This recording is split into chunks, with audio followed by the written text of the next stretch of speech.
नमस्कार. पंढरपूर पीपल्समध्ये सहर्ष स्वागत.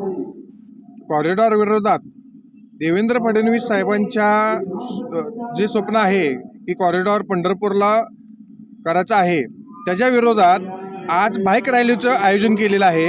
या तुम्ही ठिकाणी बघू शकताय की बाईक रॅलीचं आयोजन केलेलं आहे. तर थोड्या वेळात इथून बाईक रॅलीला सुरू होणार आहे.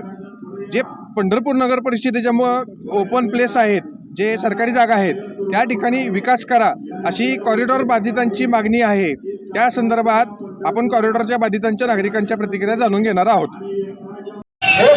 थांबवण्यासाठी या सायकल रॅलीचं आयोजन करण्यात आलेलं आहे. या सायकल रॅलीचा पुढचा स्टॉप जुने कोर्ट आहे.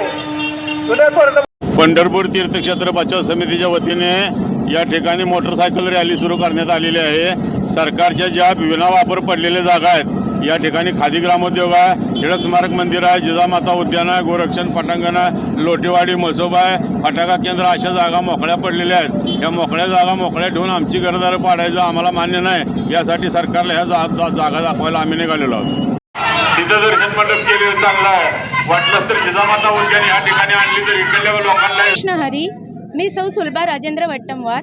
आज जी ही आमची बाईक रॅली निघालेली आहे, ती कशासाठी तर सरकारी जागा विनाकारण पडून आहे. त्यांचा कुठलाही विकास झाला नाही. वर्षानुवर्ष त्या पडून आहेत आणि त्या जागेवर विकास न करता आमची घरेदारे पाडून आमच्या अस्तित्वाचं म्हणजे अस्तित्व नष्ट करत आहेत.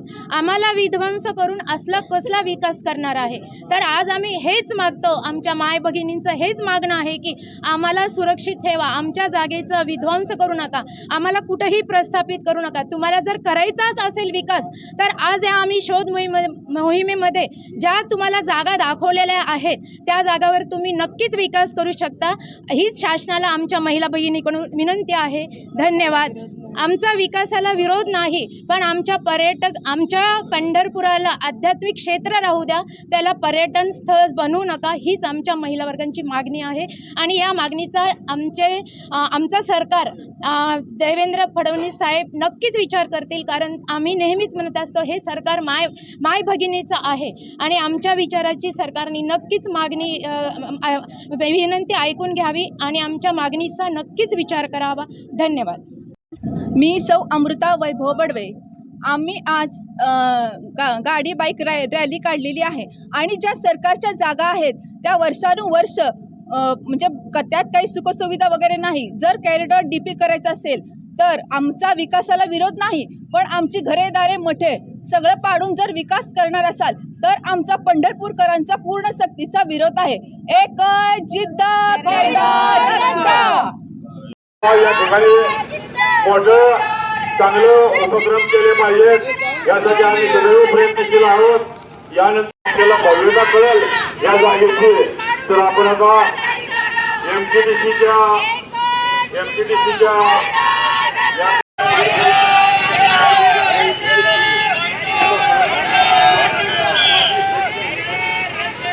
दर्शनाला आणून देण्याकरता ही बाईक रॅलीचं आयोजन केलेलं आहे. आमची घरदारं न पाडता प्रशासनाच्या ज्या जागा 40-40 वर्ष मोकळ्या पडलेल्या आहेत त्या जागांच्या वरती आपण काय असेल तो विकास करावा, याकरता या बाईक रॅलीचं आयोजन आहे.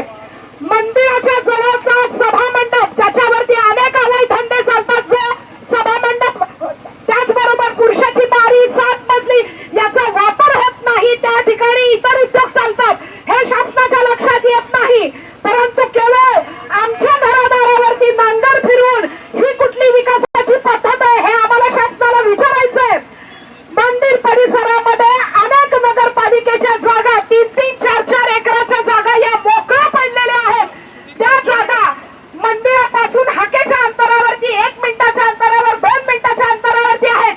असं असताना मंदिर परिसरातील आमची घरं, मठ, मंदिरं ज्या ठिकाणी संतांनी जिवंत समाध्या घेतलेल्या आहेत, अशा ठिकाणचं प्राचीनत्व नष्ट करून त्या ठिकाणी पर्यटन स्थळ करण्याचा घाट या प्रशासनानं घातलेला आहे.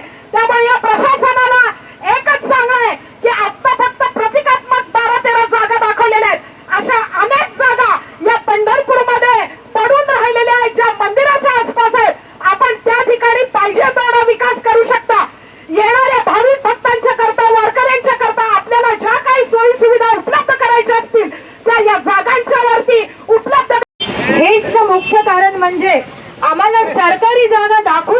होत्या. तर सरकार प्रत्येक वेळेस आमच्याच घरादारावर उठते. विकास करायचं तर पंढरपूर मंदिराच्या जवळच्याच घरं पाडून विकास होते असं सरकारचं म्हणणं आहे. पण आज आम्ही मोहीम बघितलेली आहे. सरकारी जागा खूप आहेत आणि अगदी मंदिराच्या 5 ते 7 मिनिटं एवढ्या चालण्याच्या म्हणजे रस्त्यावर आहे. तर त्या जागावर विकास करा. प्रत्येक वेळेस आमचेच घरदारे तुम्हाला दिसतात. सरकार म्हणतो तुम्हाला आम्ही मोबदला देतो, पण मला सरकारला विचारायचं आहे तुम्ही मोबदला किती देणार? आज आमच्या अस्तित्वाचा प्रश्न आहे. आज आमचे भाऊ सांगत होते की अन्न पाणी गोड लागत नाही. आज एवढ्या उन्हाच्या तडाख्यात आम्ही आलेलो आहे. का आलेलो आहे तर हे आमच्या तळमळीने सरकारला सांगण्याचा प्रयत्न आहे की हे जे कॉरिडॉर हे आमच्यावर जी